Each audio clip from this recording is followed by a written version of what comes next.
Bismillahirrahmanirrahim. Assalamualaikum warahmatullahi wabarakatuh. Sebelumnya perkenalkan, nama saya Khalifatunisa dari Pasca Sarjana IAIN Ponorogo, program studi Ekonomi Syariah kelas B. Nah, pada kesempatan kali ini saya akan menjelaskan tentang harta, hak, dan kepemilikan dalam Islam. Harta dalam Islam. Nah, pengertian harta ini menurut bahasa adalah berasal dari bahasa Arab, yakni al-malu, yang artinya adalah cenderung atau condong. Sedangkan menurut istilah ini menurut pendapatnya Imam Abu Hanifah, yakni sesuatu yang digandrungi oleh tabiat manusia. Selanjutnya adalah kedudukan harta. Kedudukan harta yang pertama adalah sebagai perhiasan. Ini sesuai dengan firman Allah surat Ali Imran ayat ke-14. Sedangkan kedudukan harta yang kedua adalah sebagai cobaan, yakni sesuai dengan firman Allah surat At-Taghabun ayat ke-15.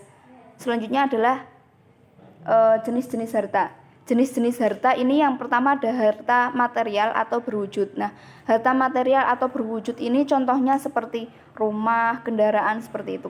Selanjutnya adalah harta imaterial atau tidak berwujud. Nah, harta imaterial atau harta yang tidak berwujud ini contohnya seperti hak kekayaan intelektual. Nah, hak kekayaan intelektual ini macamnya ada banyak sekali. Ada contoh ada itu merek dagang, hak paten, seperti itu. Nah, kalau hak kekayaan intelektual ini, atau misal saya kasih contoh ini merek dagang ya. Misal saya adalah pemilik merek dagang itu. Pemilik merek Robani. Nah, ketika ada orang yang memalsukan merek dagang milik saya, nah saya sebagai orang yang dirugikan itu bisa menuntut orang tersebut. Contohnya seperti itu. Kegunaannya harta yang tidak berwujud. Selanjutnya adalah harta dain atau piutang. Nah, harta dain atau piutang ini contohnya adalah harta yang berada dalam tanggung jawab orang lain, begitu. Jadi, misal uang kita yang dipinjam oleh orang lain, seperti itu.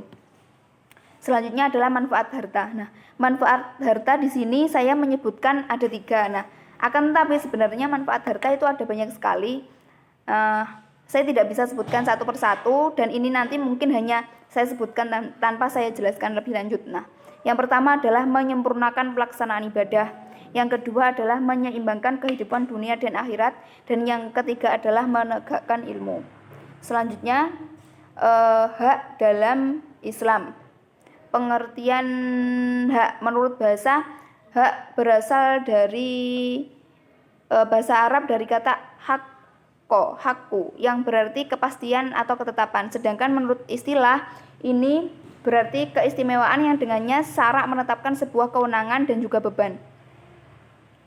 Pada pertemuan minggu lalu kita sudah berdiskusi tentang hak milik dan seterusnya. Nah, saya akan mengulas itu lagi sebelum masuk ke dalam macam-macam hak atau yang ada kaitannya dengan harta. Nah, hak itu adalah sesuatu yang melekat pada kekhususan atau sesuatu yang melekat pada diri seseorang. Contohnya mungkin ada hak asasi manusia atau hak untuk berbicara, seperti itu. Nah, sedangkan kalau milik itu adalah kekhususan yang melekat pada barang. Misal ini, ballpoint ini adalah milik saya, begitu. Selanjutnya adalah hak milik. Hak milik ini adalah hubungan abadi antara orang dengan barang yang dimiliki. Contoh, ketika ada orang yang meninggal, orang tersebut kan meninggalkan harta ya, atau harta peninggalan mayit, namanya tirkah.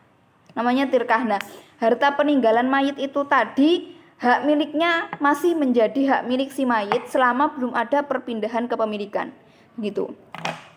Selanjutnya adalah macam-macam hak. Nah, macam-macam hak di sini yang saya jelaskan ada kaitannya dengan harta. Nah, yang pertama adalah hak milik atau milkiyah. Nah, hak milik ini adalah hak yang memberikan pemiliknya wilayah untuk menggunakan, mengambil, atau menghabiskan. Intinya hak kepemilikan penuh untuk si orang yang memiliki tadi.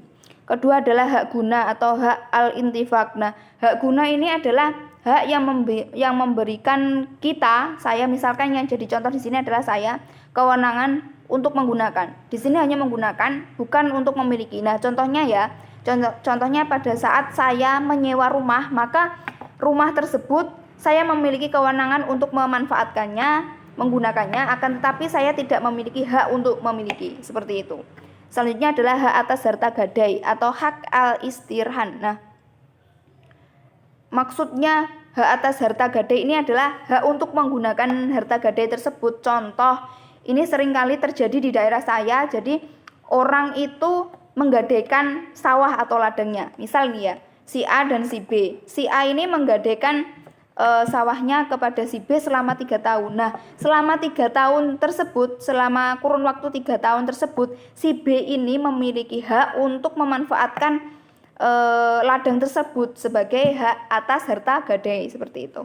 Selanjutnya adalah hak menahan benda atau hak al-ihtibas. Nah, hak menahan benda ini contoh seperti ini.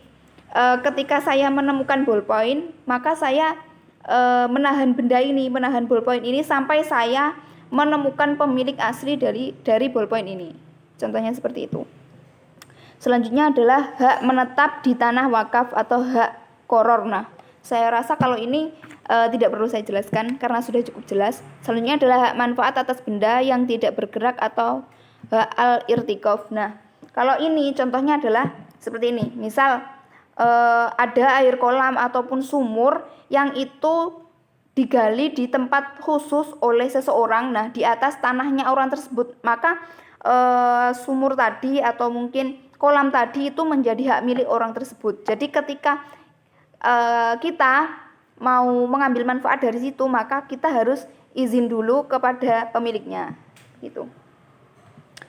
Yang terakhir tentang hak dalam Islam adalah tukar menukar hak atau tabadul al-haq. Nah, kalau tukar menukar hak yang ada kaitannya dengan harta, ini contohnya adalah akad, ya, seperti jual beli, hibah, wakaf. Nah, pada saat ini contohnya seperti ini ya.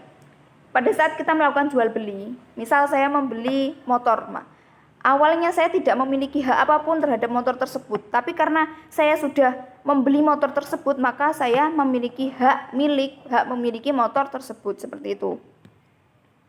Selanjutnya adalah kepemilikan dalam Islam. Nah, kepemilikan dalam Islam menurut bahasa itu berasal dari bahasa Arab, yakni dari kata milkun yang artinya milik atau kepemilikan. Sedangkan menurut istilah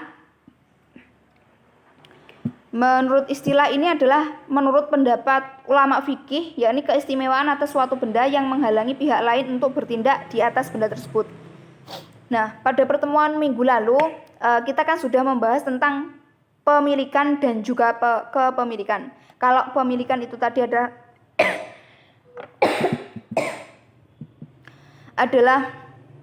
proses mendapatkan milik seperti melalui akad atau jual beli, hibah, wakaf, atau melalui atau waladuminal mamluk atau pengembangbiakan, melalui penangkapan, penemuan dan lain-lain. Itu kalau pemilikan. Nah, kalau kepemilikan itu adalah hubungan mesra antara barang dengan orang yang memilikinya.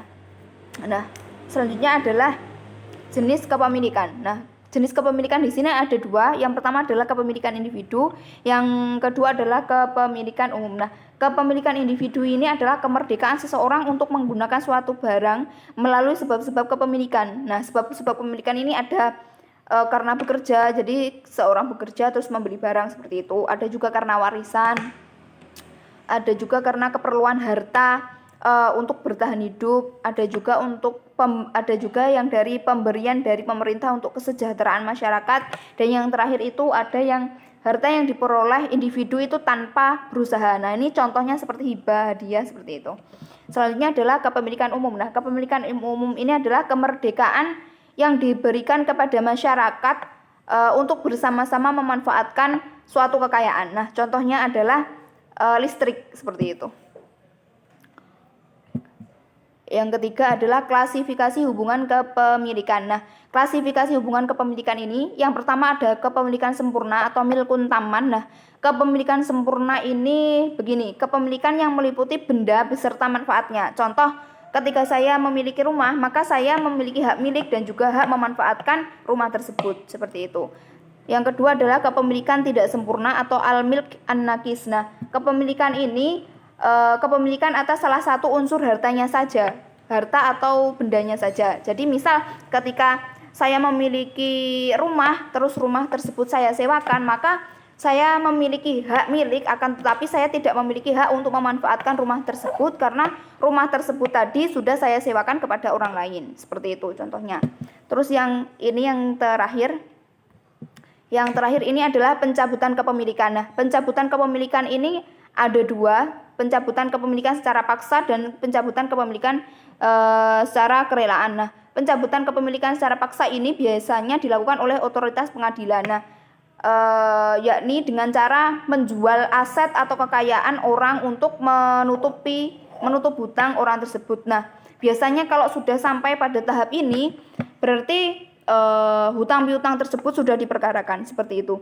Yang terakhir adalah kerelaan. Nah, kerelaan ini contohnya seperti ini. Jadi jadi pemerintah, misalnya adalah pemerintah mengambil alih kepemilikan seseorang itu guna kemaslahatan umum. Nah, di situ di dalam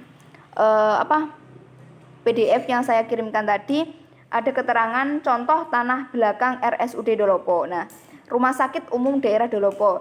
Tepatnya itu di timur jalan. Kalau teman-teman sering ke Madiun lewat Dolopo, nah nanti teman-teman akan melewati itu Rumah Sakit Umum Daerah Dolopo itu tadi di kanan jalan. Nah, di belakangnya RSUD Dolopo itu dulu adalah tanah milik tetangga saya. Nah, kemudian sama Bapak Camatnya tanah tersebut rencananya mau dibeli. Untuk memperluas rumah sakit Dolopo tadi, Rumah Sakit Umum Daerah Dolopo tadi. Nah, ya sebenarnya kalau tetangga saya itu awalnya ya tidak ingin menjual tanah tersebut, akan tapi karena memang itu untuk kemaslahatan umum, jadi pada akhirnya tanah tersebut tetap dijual. Nah, itu dengan harga sepantasnya maksudnya itu harganya itu ya sebanding dengan kerelaan orang tersebut menjual tanah tersebut, seperti itu. Nah, itu tadi pemaparan saya tentang harta, hak, dan kepemilikan di dalam Islam. Ada kurangnya dari saya mohon maaf. Akhiran wallahul muwaffiq ila aqwamit thoriq. Wassalamualaikum warahmatullahi wabarakatuh.